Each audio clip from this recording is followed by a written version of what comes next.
Hey y'all, hi. I come to you today wearing a full face of Surratt makeup, which if you continue to watch the video, you will see me apply almost a full face because I discovered partway through that the brow pomade has disappeared fully into the ether of my life. Like I could not find it anywhere. I gave a brief review of that one without having the product on hand. A real shame. When it turns back up, I'll make sure to bring it on camera at some point. But everything else is Surratt. And Surratt sent this stuff to me for review. The video's, of course, not sponsored. It's like a critical thinking review, a deep dive. But they also gave me a discount code. I'll put that in the description box. I think it's HLP15 for 15% off. But watch the video because this is a wild range of products. So interesting. And I have very strong, firm, clear opinions about each individual product, who it might be for, how I think it's meant to be used. Some of it has surprised me. Some of what I've learned as I've been testing these products over time has kind of surprised me. And it's been a real learning curve with some of them. I've been putting these through the ringer for a month at this point, at least, because some of them are kind of weird, like weirder than you would think when you think of Surratt. And I wanted to make sure that I really understood the products before I filmed this. If this happens to be your first time watching one of my videos, then I hope you enjoy it. I hope you get something out of it. I make videos about fashion and beauty. I'm very interested in aesthetics overall, interested in consumerism overall, and I try not to promote overspending while also acknowledging that a healthy love of beautiful things, if it's kept in balance, can really be a joyful part of life. So if that sounds good, I hope you'll subscribe. And now let's go ahead and get into the meat of the video.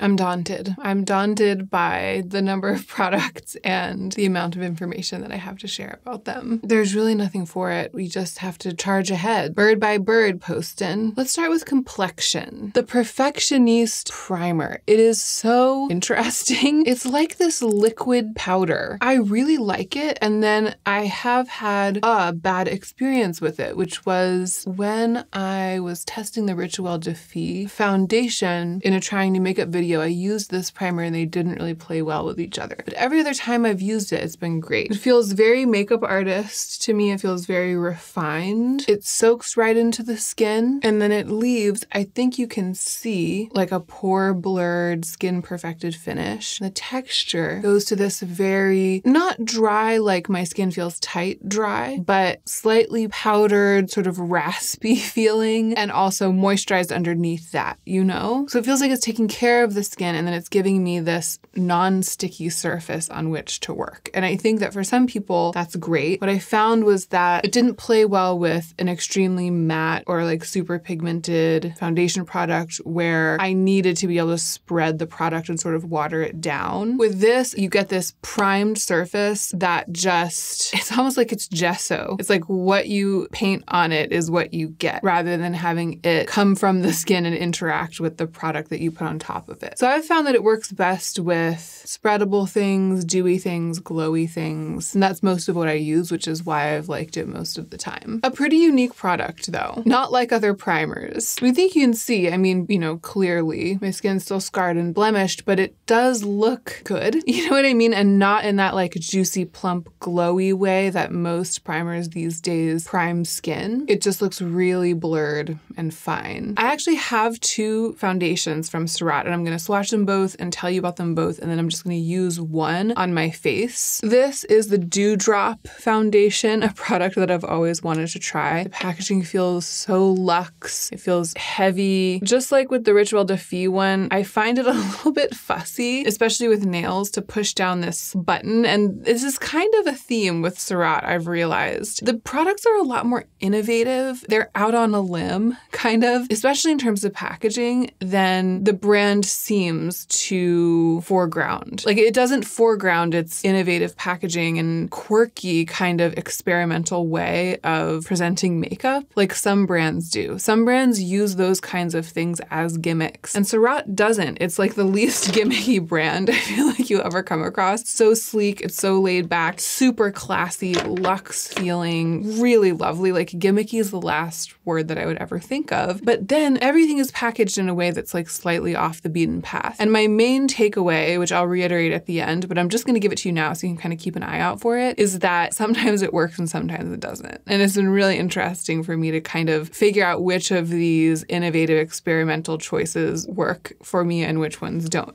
So the Dewdrops foundation, I do like everything about it, actually. I still feel like compelled and gratified by this delivery mechanism. I like the luxe quality of the packaging, like the fact that it's weighty and feels really lovely. It just doesn't always feel like it's the most convenient to pump it out like that. This is the Surreal Skin Foundation Wand, the other foundation. It's a similar thing. It's like, it's exciting. It works perfectly well. Like everything works just like it's supposed to in terms of innovative packaging. It's not as if they've gotten themselves into a situation where they're trying to do something different and it's not working. It works and it's very convenient for painting it on the skin. It's just, it's always going to be this way. You know what I mean? It's a little bit constraining compared to a foundation that is in a simpler delivery mechanism where you can just like do whatever you want with it. The more liquidy one there, the sort of very wet looking swatch, that's the Dewdrops foundation. It is a wetter and thinner, more serum-y product. The other one is a thicker, more pigmented, more matte, and in my experience, more heavy-duty foundation. I have enjoyed using them both. Neither one is a spot-on match for me. And I find with the more heavy-duty one, I end up feeling a little bit more made up. So I've tended to prefer Dewdrops. Also, you can see, I think, from here, it's a touch lighter. Both of these are the lightest shade. Shade 1, they're both shade 1. Here's some comparison swatches. On top there is the lightest shade of the Kosas concealer. And underneath that is the lightest shade of the Rose Ink concealer, which has that lovely desaturated, slightly gray quality. So you can see here that shade 1 in the Surreal Skin Foundation is drying down a little more on the orange side, whereas the Dewdrops, it's kind of close to the Kosas, which is a really pale color. It's just saturated, you know, it's like kind of bright with pigment. And then the Rose Ink is the least saturated of the bunch, the one that really has that gray, which is what I love. But I was worried based on online swatches that I had seen that I wouldn't be able to work with these products at all, that the colors wouldn't be light enough or they would be too saturated with yellow, honestly. Like Surreal Skin leans quite peach, Dewdrops leans a bit yellow. And from this distance, you can see that the Kosas is just a touch whiter even than this. So I was worried, but it turns out that I actually have been able to work with and I quite like it. I'll show you. It just sort of melts into the skin. Do you see that? Like, where is it at all? Like it really blends in, but the skin looks so good. Isn't that kind of pretty? I mean, I haven't put it on where I need the coverage the most over here. I'll show you that in a second. I just feel like it has seamlessly enhanced my skin. I mean, not to sound like a makeup advertisement or something, but I really like it. And because I know that people are going to be asking, the huge difference between this and the Rituel Defee, which is, it's a new release that's packaged in a very similar way, is that that is an extremely pigmented foundation. The Rituel Defee. They're quite different. So that's a very small amount of the product. And I've gotten light coverage with it, but just up here. I didn't put it on these spots down here. Light, but pretty decent, especially if you're going for that real skin but better look, which is what I'm often going for. Like, I don't want to work so hard to cover every single flaw in my skin that you can see a ton of makeup on my skin. I would rather it be balanced and some of these blemishes show through a little bit and just have it not be as dramatic and contrasty. I would rather that than a whole bunch of makeup. And this is, it's the opposite of a whole bunch of makeup. It's just beautiful. I mean, it's like my favorite thing. Base makeup that doesn't look like makeup, but that brightens and evens my complexion, helps to calm down the contrast on some of those blemishes. It's my favorite thing. And I think that the semi-sheerness, the serum-y quality, the fact that it really melts into the skin, that's why it's working for me, even though the color isn't as close to my desaturated olive leaning complexion as I would like it to be. You know, it's a little bit darker than this sort of bright green of my neck, but I applied it today without green color corrector. So it's actually really quite close because I usually do use green color corrector first, then a product like this, but I really wanted you to see what it does. So that's pretty close. And with green color corrector, which is pretty much a daily step for me, it's very close. And it's definitely a close enough match to be something that I reach for happily all the time. And I have been using it quite a lot. I have to say, the thing that holds me back a little bit, I think you saw it, is just so little comes out at once. Even when I'm not dropping it awkwardly onto my face like some sort of influencer, when I'm just putting it on my hand and applying it, even then it feels like it kind of drops out painfully slowly, and the length of my nail, which my nails aren't that long. You know, I'm not one of those super, super long nail wearers. but it just isn't as efficient a delivery mechanism as other more traditional foundation bottles are. I would say the beauty and the sort of attractiveness, fetishy quality of this button and dropper design has paled a little over time in the face of, it's not a struggle, it's just, it's like a lack of ease of use. And sometimes, especially because I have options when I'm getting ready, sometimes that causes me to choose something else instead of this for my complexion. So I would say that for this one, in terms of formula, it's a total win. It's like 10 out of 10. In terms of color, pretty close. As good as like I've come to expect from a brand that doesn't have my actual shade, you know, because at least I can work with it. And then the packaging, I think in this case, is not a total miss, because I have a feeling that part of why this product is so enduring and so fascinating to people is because of the delivery mechanism. Like they really knew what they were doing when they designed it this way. It makes it desirable. So I understand why it's like this, but this isn't a case where the innovative packaging actually actively enhances the whole experience. It's like there are pros and cons. The other one is just, it's for the more heavy duty makeup user. This is for the Hannahs out there, like people like me who want it to be so that you can't really see the makeup on your skin and want to wear as little base as possible and aren't too fussed about that. If you really are fussed about that and you want total full coverage, blank it out, paint it on type of thing, then this will be the one for you, because it also is a very beautiful product. It does apply quite well with fingers, also unlike the Richwell Defee one, which I really struggled to apply it with fingers because it was so intensely pigmented and it didn't have that slip. This applies pretty well with fingers and with a brush. I'm just really into using a sponge these days. I'm really into this Rephr sponge. I got one of those Sigma cleaning wheels. It's like a soap with little nubbins sticking out of it that suctions to the inside of your sink. And it makes it so easy to clean the sponge. So I'm able to clean it like absolutely every time I use it, and it's clean all the time.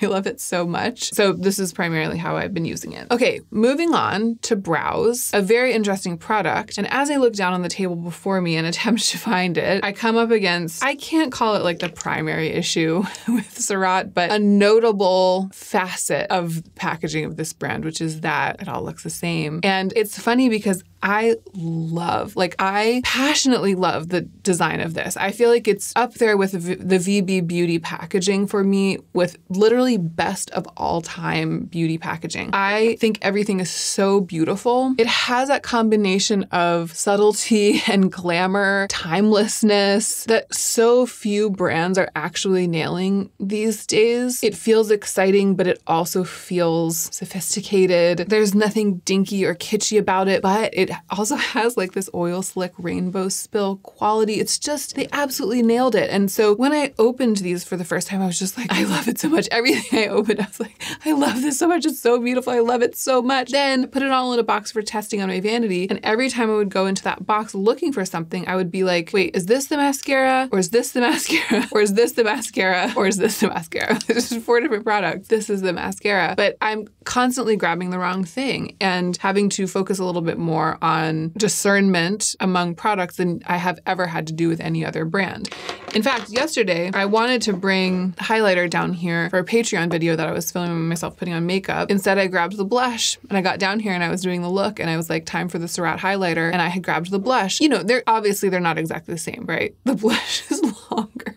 The blush is longer, but it was an easy mistake to make. Probably not a problem if you're a normal person and you're just gonna like choose the 1 or 2 things, if you're even gonna buy something from Surratt, 1 or 2 things that seem like they will work for you and get them. So, you know, you end up with the Dewdrops foundation and the mascara, you're not gonna have trouble telling them apart from each other. But when you have the whole line or a whole bunch of things, they look shockingly similar to each other. And I just have to mention it because it has been a notable aspect of preparing for this review. So, do I not even have it down here? The brow thing, I don't even have it down here for this very reason. For this very reason, I thought that I had it because I had all the little tubes, but I guess I didn't have all the little tubes. I have to go get it because I have to include it in this review because it's wild. BRB.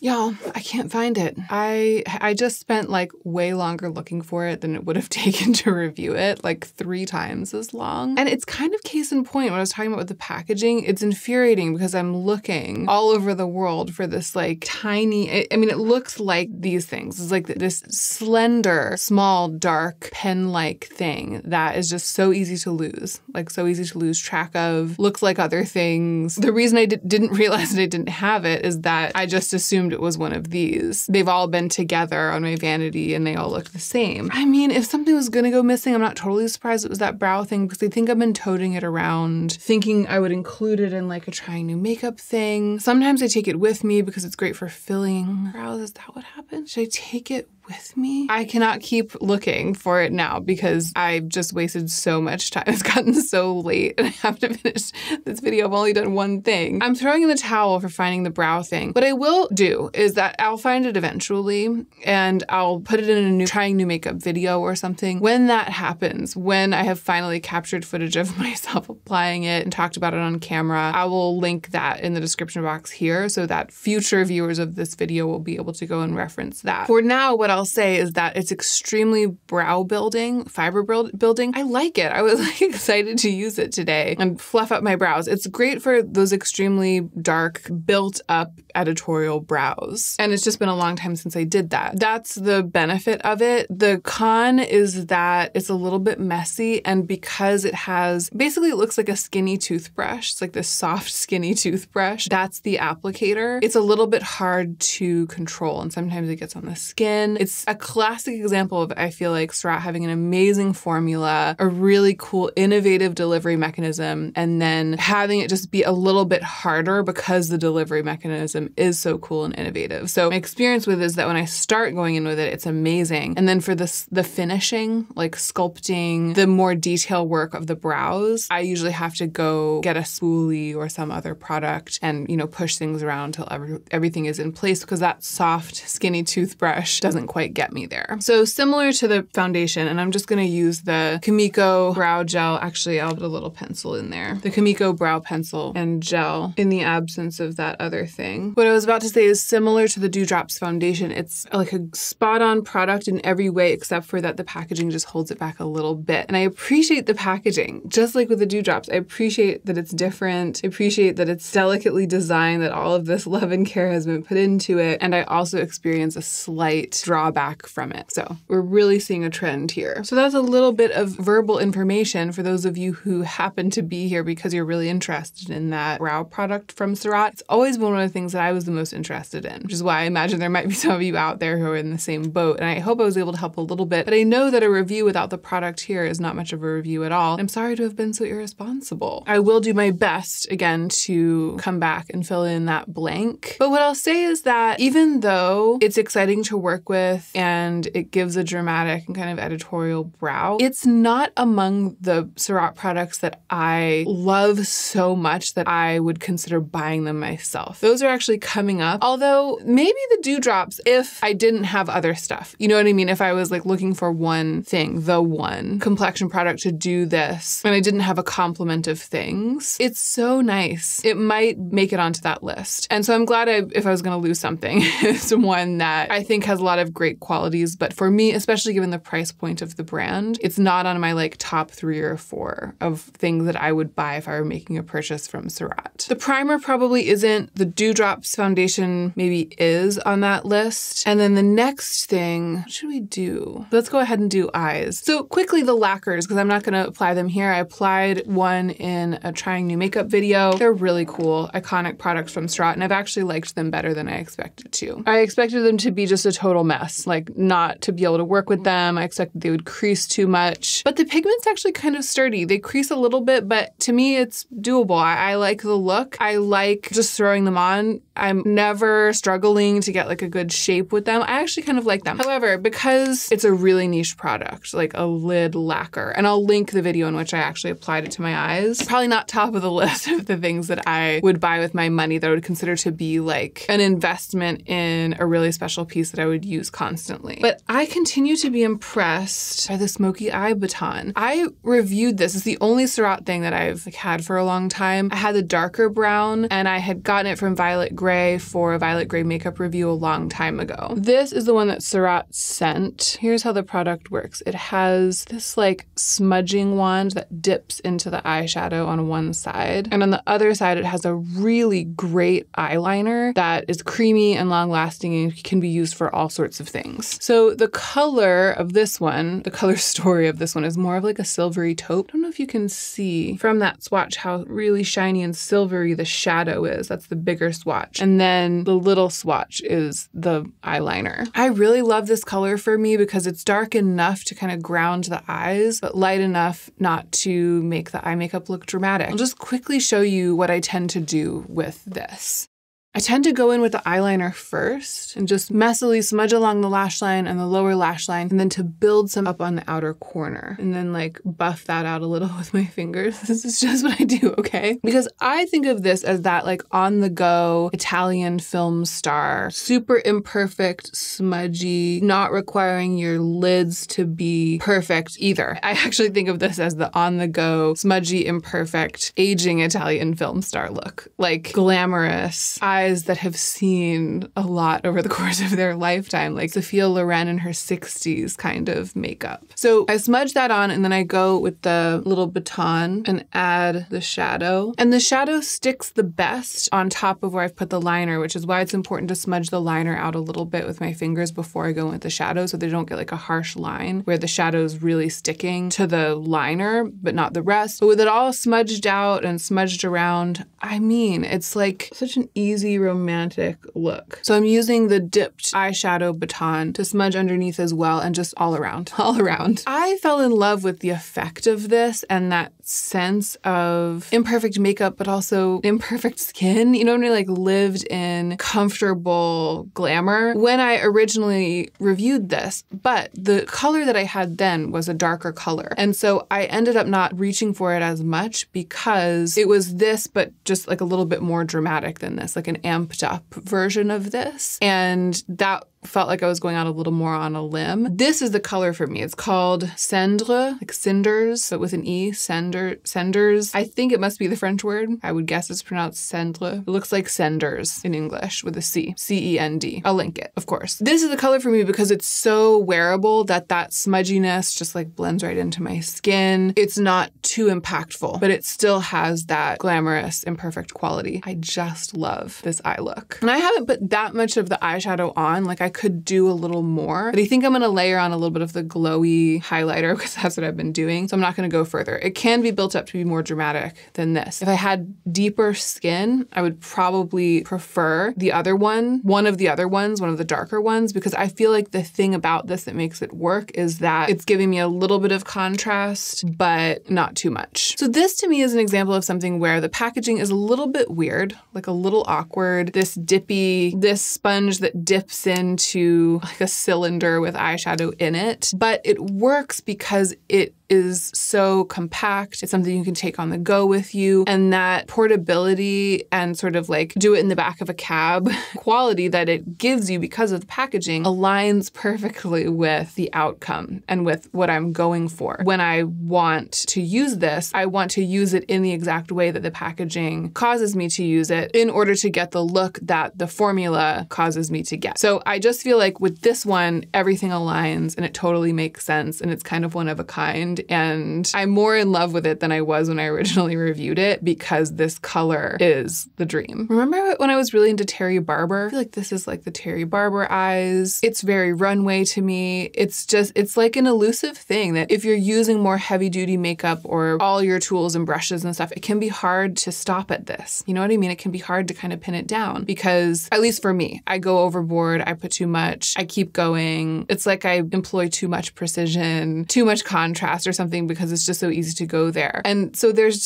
something really precious to me about the product always causing me to end up spot on in this like elusive place of intentional messiness and easy wearable glamour. Now, let us talk about the mascara, the Noir Lash Tint. Part of why it's taken me so long to get this review together is that it's taken me a really long time to figure out how I feel about this mascara. Look, it's like a screw. It is just like the grooves of a screw. I have already applied this on camera one time, but the jury was still out. And several of you came through in the comments saying that this is what mascara wands used to look like. This is like a vintage mascara wand. And then somewhere along the way, somebody came up with the idea of a brush, but that they used to all be like this. It's very compelling. And the name Noir Lash Tint is very compelling, especially for me right now. I'm in a little bit more of like a light makeup vibe. However, to get it to just be a tint, and you can get it to just be a tint. I've just done it on this eye. You must use the lightest, the absolute lightest hand, and then not go back and layer it. So that was just like, I just brushed it on a little bit, just a couple of strokes in each spot. And same thing on the other side. Perhaps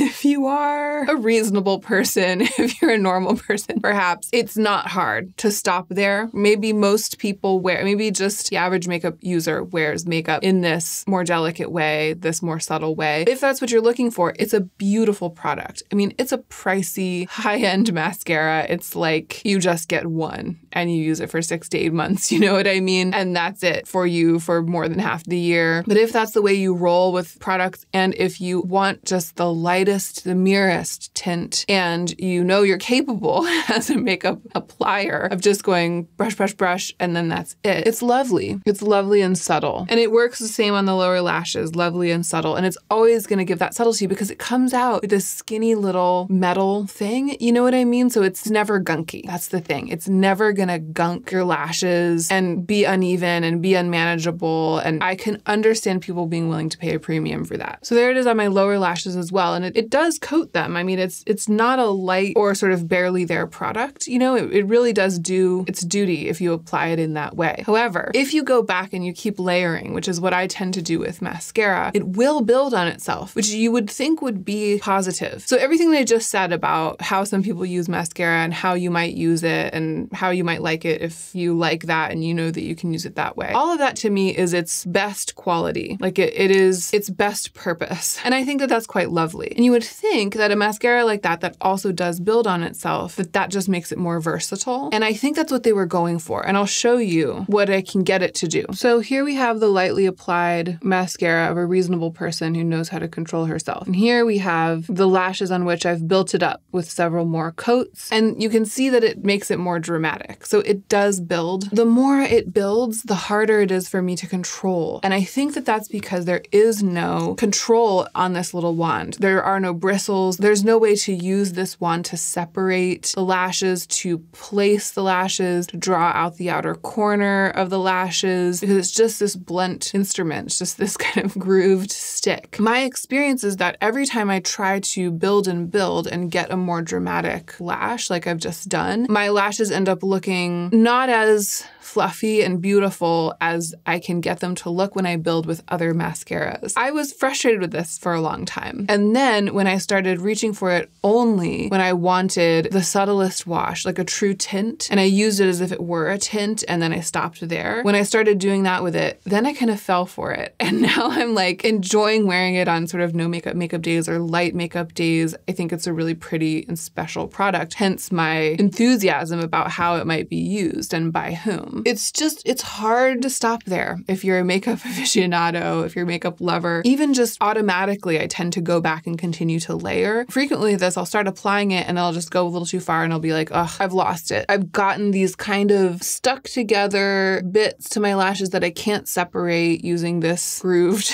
metal wand. Little bits of fibers going off in weird directions and I can't corral them using this grooved metal wand. I often end up with what I'm getting today. My lashes look really different on each eye because it's sort of just a crapshoot how they're going to end up being shaped. Yeah, I feel like this eye has spikier lashes now. This one has smoother, more together, built up lashes, and there's really nothing that I can do to get them to match better. And so sometimes I end up going, and this is like the nail in the coffin of a mascara usually, going to another mascara wand to get myself together. The moral of the story for me for this is that if, in my opinion, and your mileage may vary because this mascara has a cult following. Some people really love it and feel like it's literally the only thing that's ever worked for them. So I've tried to kind of get in touch with why that might be the case. And I think I have touched why that might be the case. And I think I've articulated it. But in my experience, if you sometimes go for drama with your mascara, this probably can't be your only one. You might need a more dramatic mascara and this one. If you never go for drama with your mascara, or if you want a tint for the everyday and you're okay with having two, you might get a lot of use out of this one. You might fall in love with it the way that a lot of people have, and the way that I kind of have, except for that I'm sharply aware of what the drawbacks are of the delivery mechanism. Once again, not necessarily the formula, the delivery mechanism. I'm sharply aware of what its drawbacks are if you kind of go overboard with it, you try to go too far, try to push it to do something that it doesn't really do well. However, all of that said, this is an eye look that I absolutely love. like all of it together is an eye look that I absolutely love. I think that the mascara is, because I've struggled with it a bit, it's probably not at the top of my list of things that I would buy if I were, you know, spending a chunk of my budget at Surratt. But it's interesting, since I have it, I do use it a lot. And so it might just be like the emotional, like the part of me that feels a little bit betrayed by all of the times that I've struggled, by how long it took me to figure out its true purpose. It might be that that's causing me to say that. However, the eyeshadow thing is one of my favorite things from Surratt. It's really cool. Okay, let's move on to probably my favorites, the juiciest, the cheeks, the Artistique liquid blush in Barbe a Papa, which I've learned because many of you told me the last time I talked about this means father's beard of Papa, but it actually also means cotton candy. And I'm sure that that's why they called this pink blush that, because it also means cotton candy. And the Torche Lumiere in Rose Diamante, which I have surprised myself by falling for completely. Definitely the most used product from this group for me. And I don't know if under these lights I'm gonna get it to really do its thing. But here are the two swatches. Let's start with the blush. It's just great. And I mean, it's funny. I don't particularly love, I don't hate, but I don't particularly love the delivery mechanism. Again, it's like, you squeeze it out of a little sponge, it's fine. It's fun and it's fine, but I'm not out here using the sponge then to complete the application of it, and I don't know how effective it would be at that if you tried to do that, because it's sort of the tip of it is sort of small. I apply this to my fingers, as you can see, and it's amazing how beautifully it blends in with the fingers. You know what it reminds me of? Glossier cloud paint. It's that level of elegance. It becomes one with the skin, but it's also glowy, but it's not glowy because of a lot of glowy particles in it. It's just glowy because it leaves a beautiful dewy finish. Impossible to mess up. I mean, that's the thing. It was impossible to mess up. It's just beautiful. I feel like when I was searching, turning the house upside down, looking for that brow product, I like rubbed my face and wore some of this off. I'm struggling with it. So the blush, very beautiful, easy to apply. The colors I think are all quite bright. In that situation, a pink like this is the thing that's gonna look the most natural for me, but they don't have like a rose nude or something like a chocolate brown. Like that would be amazing in this formula. However, because it's so natural and works so well on the skin, I've worn it so much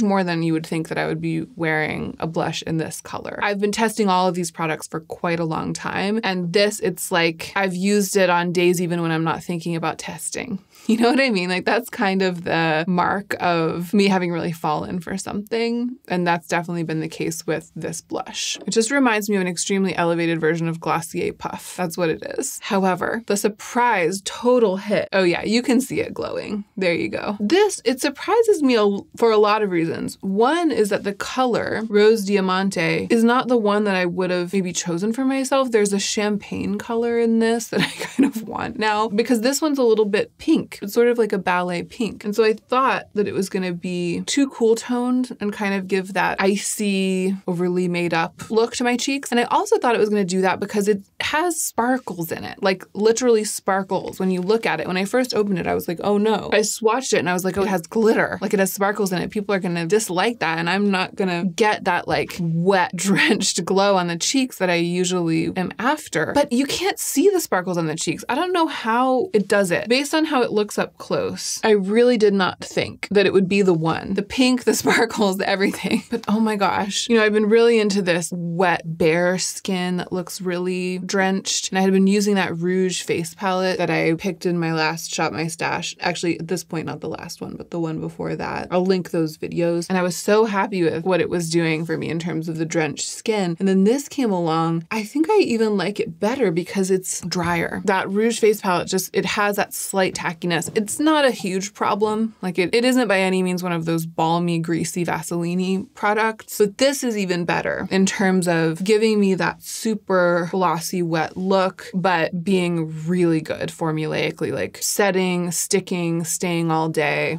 I cannot get enough of that. I've got to say, these have been my favorite products to use from the entire group, with the highlighter being the front runner, like the very tippy top. I have a lot of blushes that I really love. I can't think of a highlighter right now that I would rather use, to be perfectly frank. I'm really into this. Except for maybe the champagne color in that highlighter. I mean, I could see myself maybe liking that one better, better, but I've loved this one so much. It makes me curious about what the other one would be doing, but this one's not. Maybe it would just be less of a white glaze. It would be a little softer. And there is a third color as well. There is like a darker color. And maybe I would like that. I'll look into it. I think it's notable that there's so many of these products that are slight casualties of their packaging. Some of them, the formulas shine enough to make it still worth it for me, but that isn't remotely an issue for either of these. So I think that might be part of why I keep reaching for them. I don't feel like the packaging is in any way holding them back. And that's also true of the lip products, which are just traditional. It's two colors in the same formula, the Lipslique in Heavyn and Nuit de Soleil. They click up like this. Look at this color. This is Nuit de Soleil. You better believe I fell out of my chair when I saw this because it's that sheer, nourishing, very pale neutral. I kind of forgot how much I like this formula because I tested these. Again, it's been kind of a long time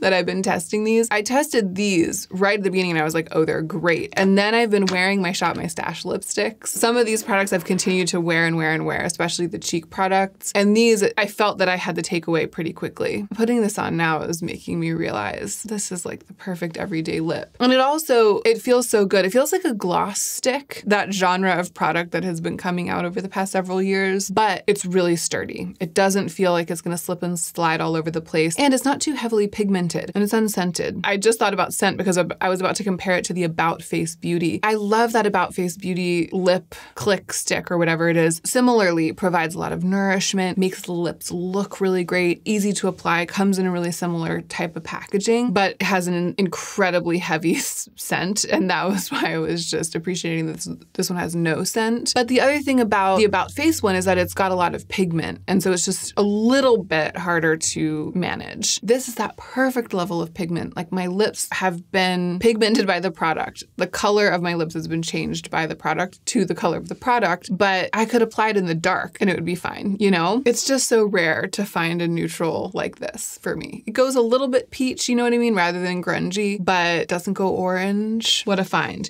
Okay, the other one though, it's funny, when I first opened them, I was like, whoa, this is the one. And then I ended up wearing the other one even more. This shade is called Heavyn. I think it's that it's lightly pigmented and is a neutral enough pink that it just seems to go seamlessly with all my makeup looks. I've worn it a lot on camera and really appreciated it. And same thing, it's like I don't need a close-up mirror, you know? It's great. There are the two swatches close up, and you can kind of see the quality of the formula there too. It's funny when I think about these products, like I've been testing them and preparing this review, I think about them all the time. When I'm spending time on my vanity, playing with makeup or planning videos, thinking about what I'm gonna say, I haven't really remembered to plan to talk about these. And I think it's because they don't have something odd about them packaging wise, so there's no question that the packaging isn't holding them back. They do click up and not wind back down again, you know, so it is a little bit different. There is sort of this je ne sais quoi about the way that the packaging is styled, just like there is with everything with Surratt. But mostly they're just really, really good lip products in the genre of like the hybrid lip product, which is hard to nail. And I think I just haven't been focusing on them as I've been preparing the review because I have so many great lip products that I really love, you know, and so they haven't been like grabbing my attention the way that some of these other things have been. Remembering them now, applying them on camera with my mind set on really sharing with you what's going on here with these lip products, I'm reminded of how great they are and of how difficult it is to really nail a hybrid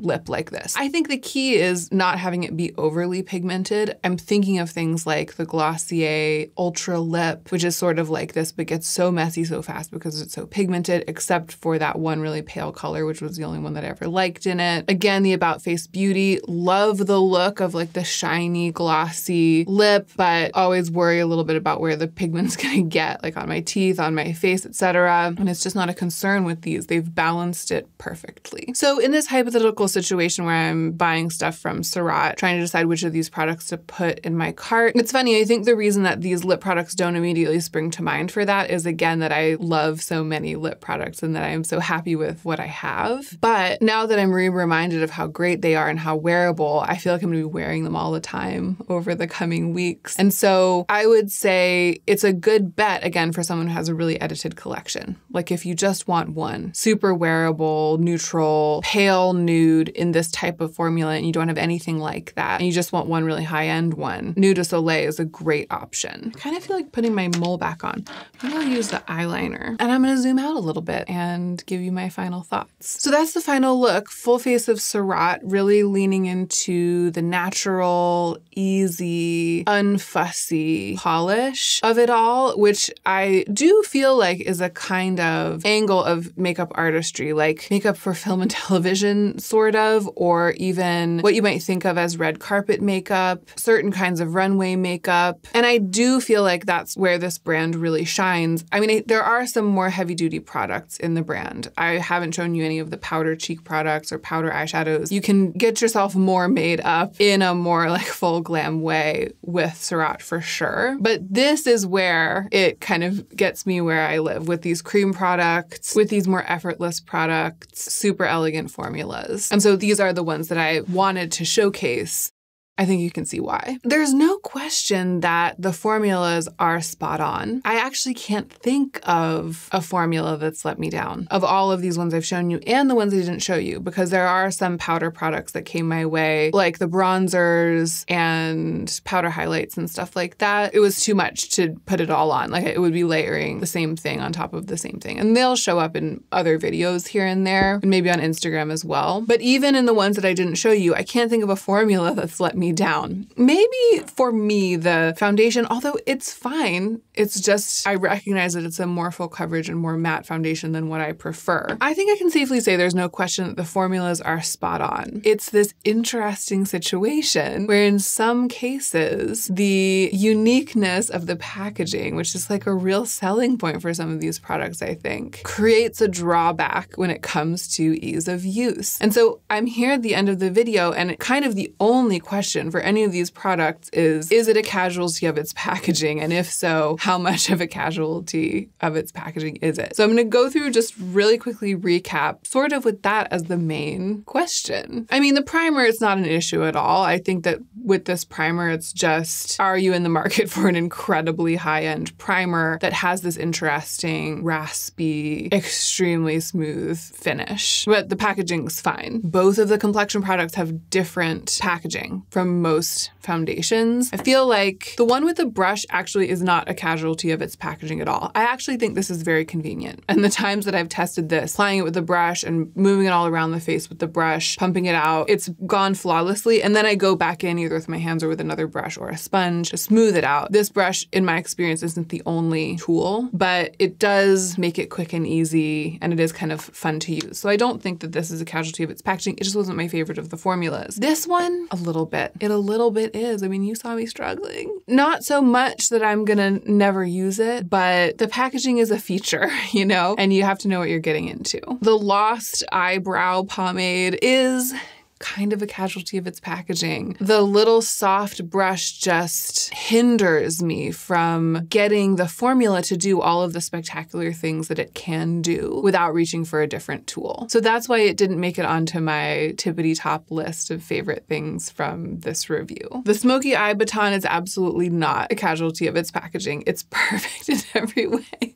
I love it so much. The only drawback of the packaging is this: it does get kind of lost in my drawer. It gets a little bit lost in the mix. It's so innocuous, but that might not be as much of an issue if I didn't review makeup as part of my job and like have a lot of moving parts going on in my life. If I just had one little makeup bag and this was in it, I would always know where to find it. The mascara, 50-50 on the answer whether it's a casualty of its packaging. If you're just trying to get it to tint your lashes, which is what it says it is, a lash tint, then no, it's perfect. It's really cool. If you're trying to get it to build, which it also, I think, is designed to be able to do, then the interesting packaging starts to hold it back a bit. Neither of the cheek products are casualties of their packaging. They're both wonderful. You know, the stick is not an unusual presentation at all. And of all of these, it's maybe the most pleasantly weighted one, and also the Dewdrops foundation. Both of these feel really heavy and lovely. This with the little sponge, it doesn't need the little sponge. You know what I mean? It's a little extra. It could be in a tube or something. confusing, but I like it perfectly well. I've enjoyed using it quite a lot exactly how it is. Neither are the lip products casualties of their packaging at all. They work beautifully. Again, sort of more beautifully than I had remembered. I can't wait to wear them more. If I were in the mood to spend a bunch of money at Surratt, I think for me it would be the highlighter for sure, the cream cheek highlighter for sure. Maybe the blush if I felt like the color was something I really wanted to add to my collection. The Smokey eye Baton for sure. The Dewdrops foundation if I were in the market for a thing like that. And one of these two lips if I felt like I wanted to treat myself. Because for me, a lip product is always an extra treat because I have such a robust collection of lip products that are so lovely. But I would be tempted, given what I know about them, to put one in my cart. And then all the other stuff, it's kind of on a case-by-case basis. It's going to work for some people, but not for others. And I hope that I've given you enough information to be able to know where you would stand on any of these products if they are on your radar. And if they're not,